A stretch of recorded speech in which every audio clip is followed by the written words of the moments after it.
All right. Hi, everyone. My name is Skylar Mayhew. I am a current law student at the University of Minnesota, and I am here today just to give you guys a brief presentation on some collection options and what happens if you owe money to the IRS. So a big question we get for people who come into the Minnesota Law Tax Clinic is what happens if I owe money to the IRS? Now you have a handful of options. First, you should always consider whether the IRS can actually collect on you at this time. Now, we know you get a lot of very scary letters that say amount due, but a lot of times these letters, the IRS actually can't collect on you from these letters. They need to send you what's called a notice of deficiency.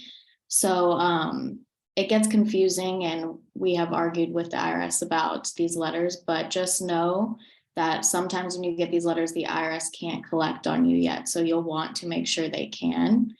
First and foremost, you always have the option to full pay.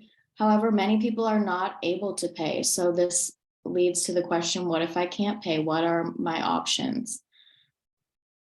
So if you can't pay, you're going to have several options.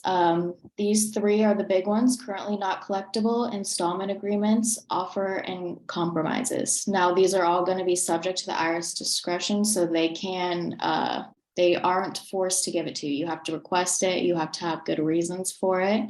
I'm going to give you now a few reasons and maybe tell you about which ones you could potentially qualify for. The first is called currently not collectible. Now, in this option, you agree that you owe the IRS that you can't pay, but you agree with the IRS that you owe them, but you can't currently pay. So upon request, the IRS can place you in currently not collectible. You can do this by just even giving them a call at the number you usually get on the notice you receive. And during this phone call, they'll usually ask you a lot about your financial status. So they'll ask you about what your current liabilities are. So this entails like what your rent is, your car payment, and also what your assets are. So they'll consider how your assets look compared to your liabilities and see if you actually can't pay. Now, you can keep requesting to be in currently not collectible indefinitely, but you should be aware that penalties and interest still apply. So if one day you can't be placed in currently not collectible, there will be those penalties and interest. So that's something to keep in mind when you consider your options. The next thing that is a potential possibility is installment agreements. Now, this is also where you agree you owe a debt to the IRS, but you can't pay right away.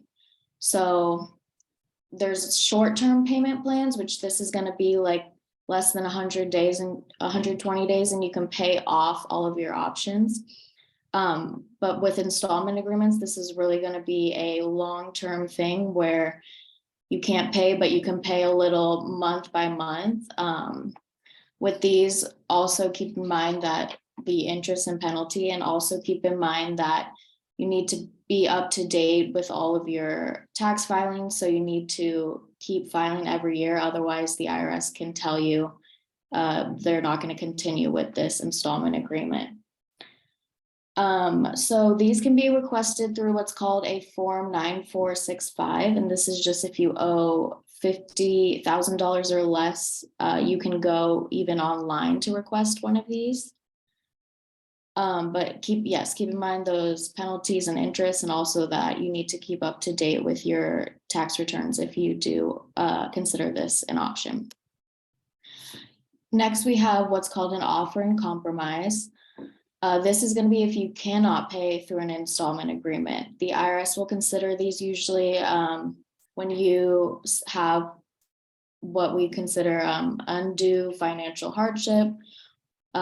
Sometimes a good candidate is if you are someone who's retired and only living off your Social Security. A lot of times that means, again, your monthly assets are gonna be less than your liabilities, and you're not going to be able to make these payments. In this situation, the IRS can agree to settle your debt for less than the full amount owed.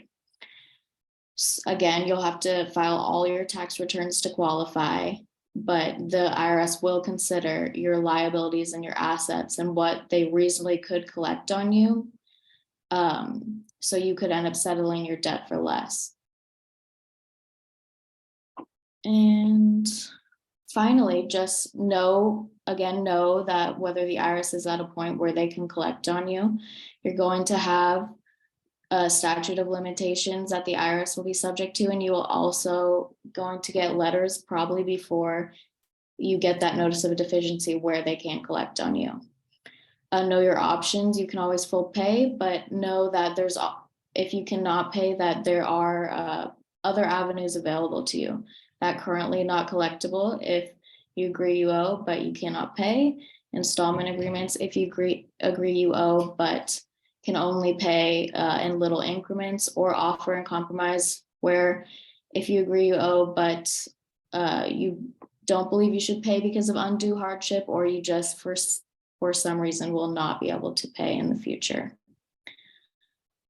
So we get a lot of situations like this at the tax clinic, and what you can do to get in touch with us to help you to consider those options, and even to consider if the IRS can collect on you at this time, is to reach out to us via email at lawclinic@umn.edu. You can also give us a call at 612-625-5515. And you can also just go on your computer, Google UMN Law Clinics, go to Economic Justice, go to the Tax Federal Income tab, and just fill out a short form letting us know a little bit about you. And that is all I have for you guys. So thank you for tuning in and listening.